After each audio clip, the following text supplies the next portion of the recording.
നമസ്കാരം, ഭാരത് ലൈവിലേക്ക് സ്വാഗതം. ശ്രീല, ഇപ്പോ നവീൻ ബാബുവിന്റെ മരണം അത് അന്വേഷിക്കാൻ CBI അന്വേഷണം ആവശ്യപ്പെട്ട് മഞ്ജുഷ കോടതിയിൽ പോയി. അപ്പോൾ സർക്കാർ തന്നെയാണ് അത് വേണ്ട, അതിനെ എതിർക്കുന്നത് സർക്കാരാണ്. അതുപോലെ തന്നെ നിരവധി കേസുകൾ, ഇപ്പൊ ബാലഭാസ്കറിന്റെ കേസിലായാലും ഇവിടെ സംസ്ഥാന പോലീസിന്റെ അന്വേഷണം ആർക്കും തൃപ്തികരമല്ലായിരുന്നു. അതുകൊണ്ടാണല്ലോ CBI അന്വേഷണം വന്നത്. അതുപോലെ ഈ പല കേസുകളിലും, അതായത് CPM-കാർ പ്രതികളാകാൻ സാധ്യതയുള്ള പല കേസുകളിലും CBI അന്വേഷണം ആവശ്യപ്പെടുമ്പോൾ അത് സർക്കാർ അതിനെ എതിർക്കുകയും ചെയ്യുന്നുണ്ട്. കേരള പോലീസിന്റെ അന്വേഷണങ്ങൾ തൃപ്തിയല്ലാത്ത പല കേസുകളുണ്ട്. അതെല്ലാം ജനങ്ങൾക്ക് പോലീസിലുള്ള വിശ്വാസം നഷ്ടപ്പെടുത്തുന്നത് തന്നെയായിരുന്നു. പക്ഷെ ഇപ്പോൾ പെരിയ ഇരട്ടക്കൊല കേസിന്റെ വിധി വന്നപ്പോൾ ജനങ്ങൾക്കെല്ലാം ഒരു പ്രതീക്ഷ വന്നു.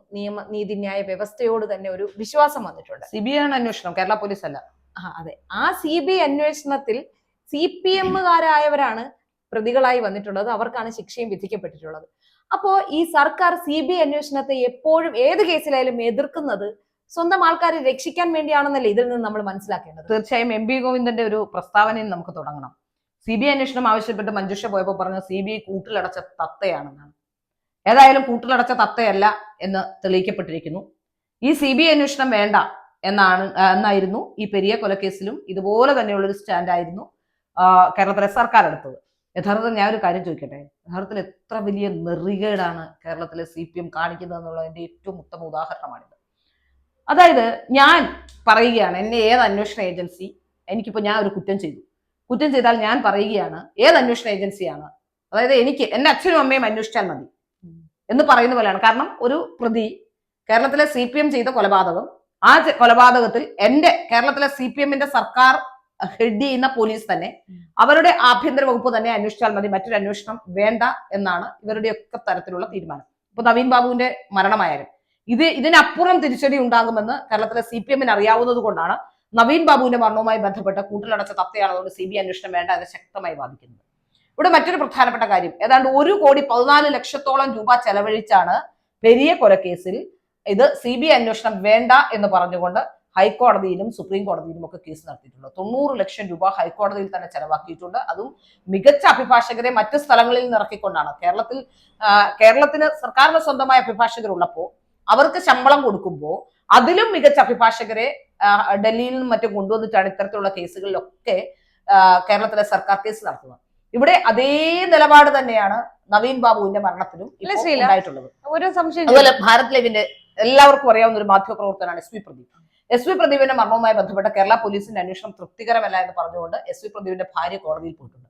അതിലും പോലീസ് പറയുന്നത് പോലീസ് കൃത്യമായ അന്വേഷണം നടത്തിയിട്ടുണ്ടെന്നും വീണ്ടും അവരോട് തന്നെ അന്വേഷിക്കാൻ കോടതി പറഞ്ഞിരിക്കുന്നു. കാരണം കേരളത്തിലെ സർക്കാർ വിമുഖത കാട്ടുകയാണ് CBI അന്വേഷണത്തിലേക്ക് വിടാതിരിക്കാൻ. ഒരു സംശയം ചോദിട്ടെ, ഇപ്പൊ ഇത്ര ലക്ഷക്കണക്കിന് 1,14,00,000 രൂപ ചെലവായി, ഇത്രയും രൂപ CBI അന്വേഷണം വേണ്ട എന്നതിന് വേണ്ടി സർക്കാർ ചെലവാക്കിയിട്ടുണ്ട് എങ്കിൽ അതിന് നമ്മൾ വ്യാഖ്യാനിക്കേണ്ടത് ഈ പ്രതികളെ രക്ഷിക്കാൻ വേണ്ടി സർക്കാർ തീർച്ചയായും ഇത്രയും രൂപ ചെലവാക്കി എന്നതാണ്. അപ്പോ ഞാൻ പറയുന്നത്, യഥാർത്ഥത്തിൽ ഈ പണം കോടതിയിൽ ആരെങ്കിലും കേസിന് പോയിക്കൊണ്ട് ഈ പണം CPM-ൽ നിന്ന് ഈടാക്കണം. കാരണം CPM-ന്റെ പ്രതികളെ സംരക്ഷിക്കാൻ വേണ്ടി, CPM-ന്റെ കൊലപാതക കേസിൽപ്പെട്ട പ്രതികളെ സംരക്ഷിക്കാൻ വേണ്ടി 1.25 കോടിയോളം രൂപ കേരളത്തിന്റെ ഖജനാവിൽ നിന്നെടുത്ത് ചെലവാക്കി നമ്മുടെയൊക്കെ പണമാണ്. യഥാർത്ഥത്തിൽ നമ്മളൊക്കെ തല കുനിക്കണം. ഇവിടെ നമ്മൾ ഇത്തരം കേസുകൾ വരുമ്പോ പോലീസിനെ കുറ്റപ്പെടുത്തുന്നത് എന്തിനാ? പോലീസിൽ വിശ്വാസമില്ലെന്ന് പറയുന്നതിനാ? സർക്കാരിനെയാണ് വിശ്വാസമില്ലാതെ. കൂട്ടിലടച്ച തത്ത കേരള പോലീസാണ്. തീർച്ചയായും കേരളത്തിലെ പോലീസ് കൂട്ടിലടച്ച തത്തയാണ്. അതുകൊണ്ട് തന്നെയാണ് കേരളത്തിലെ പിണറായി വിജയനെയാണ് നമ്മൾ സംശയിക്കേണ്ടത്. പിണറായി വിജയനിൽ നീതി കിട്ടില്ല എന്നാണ് നമ്മൾ സംശയിക്കേണ്ടത്. മറിച്ച് കേരളത്തിലെ പോലീസിന് എന്ത് ചെയ്യാൻ കഴിയും? ആരെങ്കിലും ഒരാൾ മിണ്ടിയിട്ടുണ്ടെങ്കിൽ അന്ന് ഗോകർണത്തേക്ക് പോകേണ്ടി വരും പോലീസിന്റെ അവസ്ഥ. അല്ലെങ്കിൽ ഏതെങ്കിലും തരത്തിൽ ഇപ്പോ നമുക്കറിയാം കള്ളക്കേസിൽ കൊടുക്കും.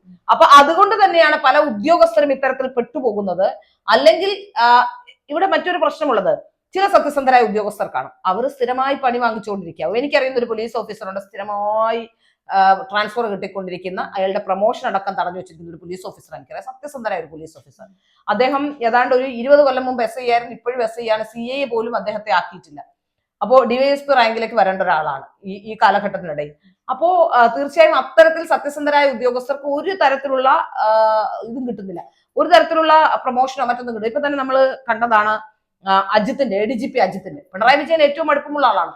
കോടിക്കണക്കിന് രൂപ, അതായത് നമ്മുടെ അന്വേഷണ സംഘം ക്രൈംബ്രാഞ്ച് കണ്ടെത്തിയിരിക്കുന്ന അയാൾ അനധികൃതമായി സ്വത്ത് സമ്പാദിച്ചിട്ടില്ല എന്നുള്ളതാണ്. എങ്ങനെയാണ് അങ്ങനെ കണ്ടെത്താൻ കഴിയുക? അതായത് തിരുവനന്തപുരം നഗരത്തിന്റെ ഏറ്റവും കണ്ണായ സ്ഥലം, രാജകുടുംബം സ്ഥിതി ചെയ്യുന്ന കവടിയാറിലെ സ്ഥലം, അത് പൗരാണിക പൈതൃക പട്ടികയിൽപ്പെട്ട സ്ഥലമാണ്. അവിടെ സ്ഥലത്തിന് ഭയങ്കര വിലയുള്ള സ്ഥലമാണ്, ഏറ്റവും കൂടുതൽ വിലയുള്ള ഒരു സ്ഥലമാണ്. അവിടെ വാങ്ങിക്കാൻ തന്നെ ചില നോംസ് ഒക്കെ ഉണ്ട് അവിടെ സ്ഥലം വാങ്ങിക്കണമെങ്കിൽ. അത്തരത്തിലൊരു പോലീസ് ഓഫീസർ, ആ പോലീസ് ഓഫീസർ ഇത്തരത്തിലൊരു സ്ഥലം വാങ്ങിച്ച് അവിടെ വലിയ വീട് വെക്കുമ്പോൾ അതിൽ അഴിമതി നടന്നിട്ടില്ല എന്ന് പറയാൻ പിണറായി വിജയന്റെ തൊലിക്കട്ടിക്ക് മാത്രമേ കഴിയുള്ളൂ. പിണറായി വിജയൻ എത്ര തൊലിക്കട്ടിയുള്ള പിണറായി വിജയന് മാത്രമേ യാതൊരു അഴിമതിയും ഇല്ല എന്ന് കണ്ടെത്താൻ, അത്തരം തൊലിക്കട്ടിയുള്ള പിണറായി വിജയന്റെ പോലീസിന്റെ ക്രൈംബ്രാഞ്ചിന് മാത്രമേ അത്തരത്തിൽ കണ്ടെത്താൻ കഴിയുള്ളൂ. അതും പ്രമോഷനും കിട്ടിയിരിക്കുന്നു. അപ്പോ അവിടെ നമുക്ക് മനസ്സിലാക്കാൻ സാധിക്കുന്നത് ഇത്തരത്തിലുള്ള അഴിമതിക്കാർക്ക് വേണ്ടി പോലീസിന്റെ സംവിധാനങ്ങളെയും ഉപയോഗപ്പെടുത്തിക്കൊണ്ട് അഴിമതിക്കാർക്കും മറ്റുള്ളവർക്കും ഒക്കെ വേണ്ടി അത്തരത്തിലുള്ള മന്ത്രിമാർക്കും മുഖ്യമന്ത്രിക്കും ഒക്കെ ആ രീതിയിൽ നിന്നെങ്കിൽ മാത്രമേ, അവർക്കൊക്കെ ഓശാന പാടിക്കൊണ്ട് നിന്നെങ്കിൽ മാത്രമേ ഉദ്യോഗസ്ഥർക്ക് ഇവിടെ ജീവിക്കാൻ കഴിയുകയുള്ളൂ എന്നുള്ള സാഹചര്യമാണ്. അപ്പോൾ പല ഉദ്യോഗസ്ഥരും അങ്ങനെ ആയിപ്പോകും. ഉദ്യോഗസ്ഥരെ പറഞ്ഞിട്ട് കാര്യമില്ല. ഇത്തരം അന്വേഷണങ്ങളിൽ അന്വേഷണം നടത്തരുത് എന്ന് ചിന്തിക്കുന്നത് സർക്കാർ തന്നെയാണ്. അതുകൊണ്ടാണ് ഇപ്പൊ പെരിയ കൊലക്കേസിന്റെ വിധി വരുമ്പോ മുൻ MLA, CPM-ന്റെ മുൻ MLA, അതുപോലെ ലോക്കൽ സെക്രട്ടറി അടക്കമുള്ളവർ പ്രതികളാക്കപ്പെടുന്നു. 3-ാം തീയതി അറിയാം ഇതിന്റെ വിധി വരുന്നു. 3-ാം തീയതിയാണത് ശിക്ഷാവിധി വരുന്നത്. അപ്പൊ നമുക്ക് മനസ്സിലാക്കാൻ പറ്റും ഏത് തരത്തിലുള്ള ശിക്ഷയാണ് ഉണ്ടാവുന്നത്. ഏതായാലും ഒരു കാര്യം വ്യക്തം, കണ്ടാലേ TP കൊലക്കേസിലെ പ്രതികൾക്ക് കിട്ടുന്ന രാജകീയമായ സൗകര്യങ്ങൾ എത്ര പരോളായി. വാഴ്ത്തിപ്പാടൽ, ഇതടക്കം ഫോൺ അടക്കം യൂസ് ചെയ്യാനുള്ള സൗകര്യങ്ങൾ, ജയിലിൽ കിടന്നുകൊണ്ട് ക്രൈം ആസൂത്രണം ചെയ്യുന്നു. ഇത്തരത്തിലുള്ള കാര്യങ്ങൾ നമ്മൾ കണ്ടതല്ലേ. പക്ഷെ ഇത് 2ാം പിണറായി സർക്കാരിന്റെ കാലത്ത് ഇത്രയും രൂക്ഷമായെങ്കിലും 1ാം പിണറായി സർക്കാരിന്റെ കാലത്തും ഇതൊക്കെ തന്നെയായിരുന്നു അവസ്ഥ. എന്നിട്ടും ജനങ്ങൾ വീണ്ടും LDF-ന് തന്നെ, അതായത് ചില്ലറ PR അല്ലല്ലോ പിണറായി വിജയനും കൂട്ടരും നടത്തിക്കൊണ്ടിരിക്കുന്നത്. ഈ സാധാരണ PRD ഉള്ളപ്പോഴും കോടിക്കണക്കിന് രൂപ ചെലവഴിച്ചുകൊണ്ട് ഒരു PR ഇന്റർവ്യൂ നമ്മൾ കണ്ടതല്ലേ. എന്നിട്ട് ഇന്റർവ്യൂ ചെയ്ത ആൾക്കാരെ കുറ്റം പറയുക, ഞാൻ അങ്ങനെ പറഞ്ഞിട്ടേ ഇല്ലെന്ന് പറയുക. ജനങ്ങൾ ഇതെല്ലാം മറക്കും. അതാണ് ഒരു കിറ്റിൽ മറക്കുന്നവനാണോ കേരളത്തിൽ രാഷ്ട്രീയ പ്രബുദ്ധതയാണ് കേരളത്തിന്റെ മുഖമുദ്ര എന്ന് നമ്മൾ ഏവരും പറയുന്നുണ്ട്. ഭയങ്കര രാഷ്ട്രീയപരമായ ചിന്തയുള്ള ആൾക്കാരാണ് നമ്മളെന്നൊക്കെ പറയുന്നുണ്ട്. പക്ഷെ ഞാൻ ചോദിക്കുന്നത്, ഒരു കിറ്റിലാണോ രാഷ്ട്രീയ പ്രബുദ്ധത ഉള്ളത്? ആദ്യത്തെ സർക്കാരിന്റെ കാലത്ത് ഒരു കിറ്റ് 1500 രൂപയുടെ കിറ്റിന് വേണ്ടി മാറ്റി പറിക്കാനുള്ളതാണോ നമ്മുടെ വോട്ട്? അങ്ങേയറ്റം പോയാൽ 1500 രൂപയാണ് ഒരു കിറ്റ്. പാവങ്ങൾ പോട്ടെ, എല്ലാവരും കിറ്റ് വാങ്ങിച്ചു എന്നാണ് പറയുന്നത്. ആ കിറ്റ് വാങ്ങിച്ചവരൊക്കെ വോട്ട് ചെയ്തിട്ടുണ്ട്. പലപ്പോഴും അങ്ങനെ ചില പബ്ലിക് റിലേഷൻസ് നടത്തിയിട്ടുണ്ട് കേരളത്തിലെ സർക്കാർ. പക്ഷെ ഇനിയെങ്കിലും ഇത്തരത്തിലുള്ള കിറ്റിലും ഒക്കെ മയങ്ങിപ്പോയാൽ നമ്മുടെ സംസ്ഥാനം ശ്രീലങ്കയേക്കാൾ ദരിദ്രാവസ്ഥയിലേക്ക് പോകുമെന്ന് റിസർവ് ബാങ്ക് പലവട്ടം പറഞ്ഞു കഴിഞ്ഞു. ഇപ്പോ കഴിഞ്ഞ കാലഘട്ടം നമുക്കറിയാം, വയനാടിനെ സംബന്ധിച്ച് ഇപ്പൊ വയനാടിനെ കുറിച്ച് മിണ്ടുന്നില്ല. കാരണം കോടതി കണ്ടെത്തിയിരിക്കുന്നു വയനാടുമായി ബന്ധപ്പെട്ട് ആ ദുരിതാശ്വാസ ഫണ്ടിൽ ഉണ്ടായിരുന്ന പണം, ആ പണം ഇല്ല എന്ന് കോടതി അതിന്റെ കൃത്യമായ കണക്ക് തരൂ. ആ പണം എവിടെയെന്ന് കോടതി ചോദിക്കുന്നു. അപ്പോഴാണ് ഇപ്പോ ഈ കേന്ദ്രത്തെ കുറ്റപ്പെടുത്താത്തത്. വയനാടുമായി ബന്ധപ്പെട്ട് എന്ത് തരത്തിലുള്ള പ്രതികരണമാണ് നടത്തുന്നത്? വയനാട്ടിൽ കേന്ദ്രം ഒന്നും നൽകുന്നില്ല. ദുരിതാശ്വാസ നിധിയിൽ കിടക്കുന്ന പണം എടുത്ത് ചെലവഴിക്കുമെന്ന് പറയുന്നതിൽ എന്താണ് തെറ്റ്? കോടിക്കണക്കിന് രൂപയുടെ 200 കോടി 2000 കോടിയുടെ പാക്കേജ് വേണമെന്ന് ആവശ്യപ്പെട്ടുകൊണ്ട് ഒരു കണക്ക് എഴുതി കൊടുത്തു, കള്ളക്കണക്ക് എഴുതി കൊടുത്ത് കേന്ദ്രം പിടിച്ചു. അപ്പൊ ആദ്യം ആ പണം എടുത്ത് ചെലവാക്കട്ടെ എന്ന് കേന്ദ്രം പറഞ്ഞതിൽ എന്താണ് തെറ്റുള്ളത്? അപ്പൊ ആ പണം അവിടെ ഇല്ല. മനസ്സിലാക്കേണ്ടത് എത്ര വലിയ കൊള്ളയടിയാണ് കേരളത്തിലെ CPM, കേരളത്തിലെ ഖജനാവിനെ CPM ഇല്ലാതാക്കിക്കൊണ്ടിരിക്കുന്നു. നമ്മളൊക്കെ ഒരു ദരിദ്ര രാജ്യത്തിലേക്ക് പോകാനുള്ള അവസ്ഥയിലേക്ക് CPM നമ്മളെ കൊണ്ട് എത്തിച്ചിരിക്കുകയാണ്. ഒരു ദാരിദ്ര്യാവസ്ഥയിലേക്ക് കേരളത്തിലെ ജനങ്ങളെ എത്തിക്കുന്ന രീതിയിലേക്ക് CPM അഴിമതി കാണിച്ചുകൊണ്ടിരിക്കുന്നു. ആരെങ്കിലും ചോദ്യം ചെയ്യുകയോ എതിർക്കുകയോ ചെയ്താൽ ഉടനെ പറയുന്നത് എന്താണ്? പാർട്ടിയെ തകർക്കാൻ, സർക്കാരിനെ തകർക്കാൻ, പിണറായിയെ തകർക്കാൻ ചില ഗിമിക്കുകളും ചില വാക്കുകളും ഒക്കെ കൊണ്ട് പിടിച്ചു നിൽക്കുകയാണ് CPM. ഇപ്പോ ഞാൻ പറഞ്ഞില്ലേ, കേരളത്തിലെ CPM-കാർക്ക് ഒരു ഗുണമുള്ളതെന്ന് വെച്ചാൽ കഴിഞ്ഞ കുറെ കാലങ്ങളായി ഗുണം കിട്ടിയ ചില CPM-കാരുണ്ട്. അതിൽ ഈ സെലിബ്രിറ്റികൾ അടക്കമുള്ളവർ, അതുപോലെ സാംസ്കാരിക നായകന്മാരെന്ന് നമ്മൾ പറയുന്ന ഒരു അവാർഡിന് മുന്നിൽ പോകുന്നവരാണോ സാംസ്കാരിക നായകന്മാർ? നേരെ മറിച്ച് കേന്ദ്രമായിരുന്നു എങ്കിൽ, ഇങ്ങനെ ചെയ്തിരുന്നെങ്കിൽ എന്തായിരുന്നു ഇവിടുത്തെ അംഗം? UPA നോക്കി കുറച്ചുകൊണ്ടിരുന്ന സാംസ്കാരിക നായകന്മാർ എവിടെ? കേരളത്തിലെ സാംസ്കാരിക നായകന്മാർ എവിടെ? ഇത്തരത്തിലുള്ള പ്രശ്നങ്ങളൊക്കെ ഉണ്ടാകുമ്പോൾ കഴിഞ്ഞ 10 വർഷമായിട്ട് ഒരു പണിയും ഇല്ല കേരളത്തിലെ സാംസ്കാരിക നായകന്മാർക്ക്. മിണ്ടുകയേ വേണ്ട. പിണറായി വിജയനെ വാഴ്ത്തിപ്പാടുക എന്നതിനപ്പുറത്തേക്ക് ഇവർക്ക് ആർക്കും ഒരു ലക്ഷ്യവുമില്ല. അതുകൊണ്ടാണ് നമുക്ക് മനസ്സിലാക്കാൻ സാധിക്കുന്നത് ഇതെല്ലാം സത്യത്തിൽ എന്താണ് പറയുന്നത്, സാംസ്കാരിക നായകന്മാരല്ലേ ഇരട്ടത്താപ്പാണ്. ഈ ഇരട്ടത്താപ്പാണ് നമ്മൾ ചോദ്യം ചെയ്യേണ്ടത്. അപ്പോ ഈ പെരിയ കൊലക്കേസുമായി ബന്ധപ്പെട്ട് നമ്മൾ പറയുകയാണെങ്കിൽ സത്യത്തിൽ ഇത് കോടതിയിൽ തന്നെ പോയി, കാരണം കേരളത്തിലെ സർക്കാർ അത് ചെയ്യില്ല.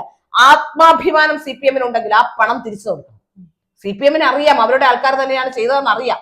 എങ്കിലും ഇത്തരം ഒരവസ്ഥയിൽ ആ 1.5 കോടി രൂപ ഖജനാവിന് തിരിച്ചു കൊടുത്തുകൊണ്ട്, നമ്മളൊക്കെ ടാക്സ് കൊടുക്കുന്ന കാശാണ്, അപ്പൊ ആ ഖജനാവിന് തിരിച്ചു കൊടുത്തുകൊണ്ട് ഈ കേസിന്റെ വിധിയെ അംഗീകരിക്കണമാണ്. ഇനിയും അടുത്ത കോടതിയിലേക്ക് പോകുമെന്നറിയില്ല. സർക്കാരിന്റെ പണം കൊണ്ട് വേണമെങ്കിൽ അടുത്ത കോടതിയിലേക്ക് അല്ല, അങ്ങനെ അവർക്ക് കേസ് നടത്തണമെങ്കിൽ അത് CPM ഫണ്ട് ഉപയോഗിച്ച് നടത്തണം. അതാണ് അല്ലാതെ CPM ഫണ്ട് ഉപയോഗിച്ചാണ് ഖജനാവിൽ നിന്നല്ല നടത്തേണ്ടത്. ഇവിടെ ഖജനാവിൽ നിന്നാണ് ഈ 1,14,00,000 രൂപ ചെലവഴിച്ചിരിക്കുന്നത്. ആ പണം CPM തിരിച്ചു നൽകണം. കേരളത്തിലെ ജനങ്ങളോട് എന്തെങ്കിലും പ്രതിബദ്ധത ഉണ്ടെങ്കിൽ ആ പണം തീർച്ചയായും തിരിച്ചു നൽകേണ്ടതാണ്. ജനങ്ങൾക്ക് എന്തെങ്കിലും രാഷ്ട്രീയ ബോധം ഉണ്ടെങ്കിൽ വരുന്ന തെരഞ്ഞെടുപ്പിലെങ്കിലും അത് പ്രതിഫലിക്കുകയും വേണം.